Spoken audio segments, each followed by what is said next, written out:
நமஸ்காரம். 1000 நாமங்கள் 1000 கதைகள் 474வது திருநாமம் ரத்னகர்பாய நமக. சுமார் 10 வருடங்களுக்கு முன்பு கேரளாவில் உள்ள திரிசூர் பேருந்து நிலையத்தில் ஒரு பிச்சைக்காரர் பிச்சை எடுத்துக் கொண்டிருந்தார். குருவாயூரப்பனின் பெருமைகளையும் குருவாயூரப்பனுக்கு சமர்ப்பிக்கப்படும் துலாபார காணிக்கையையும் பற்றி அவர் கேள்விப்பட்டார். உடனே, குருவாயூரப்பா, இன்று பிச்சைக்காரனாக இருக்கும் என்னை நீ மட்டும் கோடீஸ்வரனாக ஆக்கிவிட்டால் உனக்கு என் எடைக்கு எடை தண்ணீரை துலாபார காணிக்கையாக சமர்ப்பிக்கிறேன் என்று மனதுக்குள் வேண்டிக் கொண்டார். விரைவிலேயே அந்த பிச்சைக்காரர் கையில் ஒரு லாட்டரி சீட்டு கிடைத்ததாம். அந்த லாட்டரி சீட்டுக்கு பம்பர் பரிசாக 1 கோடி ரூபாய் அவருக்கு கிடைத்து விட்டது.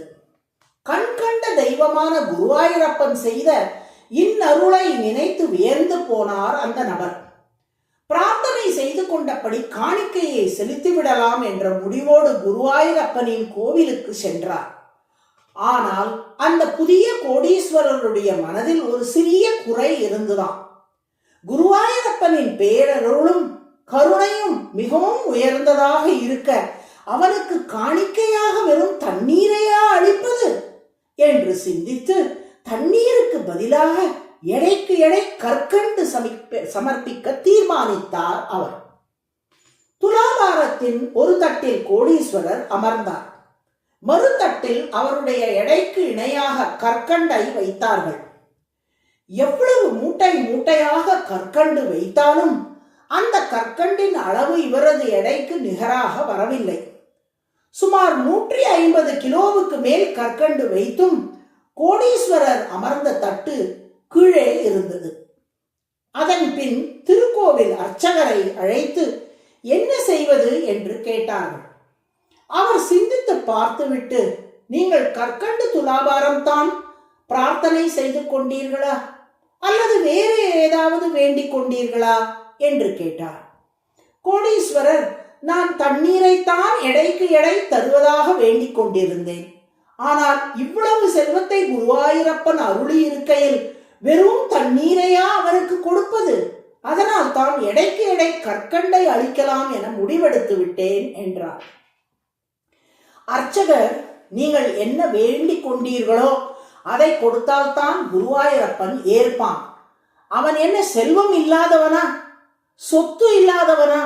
இந்த பிரபஞ்சம் அனைத்துமே அந்த பகவானின் சொத்துத்தான். நீங்கள் துலாபாரம் சமர்ப்பித்தால் உங்கள் பக்தியின் எடையைத்தான் குருவாயூரப்பன் பார்க்கிறானே ஒழிய நீங்கள் சமர்ப்பிக்கும் பொருளின் எடையை அவன் பார்ப்பதில்லை. நீங்கள் கொடுக்கும் பொருளுக்காக அருள் புரிபவன் அல்லன் அவன். நீங்கள் சமர்ப்பிக்கும் பொருளால் புதிதாக அவனுக்கு சொத்து வர வேண்டிய தேவையும் இல்லை. பிரார்த்தித்ததை சரியாக சமர்ப்பியுங்கள் என்றார். அவ்வாறே எடைக்கு எடை தண்ணீரை காணிக்கையாக இவர் சமர்ப்பித்தவாறே துலாபாரம் நேராக நின்றது.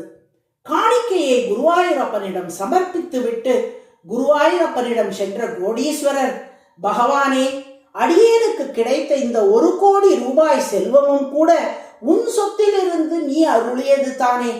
அதை உணராமல் உனக்கு புதிதாக ஒரு சொத்தை நான் தருவதாக எண்ணிவிட்டேனே, தவறு, என்னை மன்னித்தருள்வாயாக. எல்லையில்லாத சொத்தை உடைய நீ உன் அடியார்கள் விரும்பினால் அவர்களுக்கு அச்செல்வத்தை அருள்கிறாய் என்று உணர்ந்தேன் என்று கூறிவிட்டு தன் இல்லம் திரும்பினார். இதிலிருந்து நாம் உணர்ந்து கொள்ளுவது என்னவென்றால், எல்லையில்லாத சொத்துக்களை உடைய திருமால் செல்வம் வேண்டி வரும் அடியார்களுக்கு அவர்கள் விரும்பும் செல்வத்தை அருள்கிறார். எனவே நம்மிடம் செல்வம் இருக்கிறது என்று நாம் கர்வம் கொள்ளாமல் அவன் அருளிய செல்வம் என்று உணர்ந்து நன்றியுடன் இருப்பதே நலம். இவ்வாறு எல்லையில்லாத செல்வத்தோடு திகழ்வதால் திருமால் ரத்னகர்பக என்று அழைக்கப்படுகிறார்.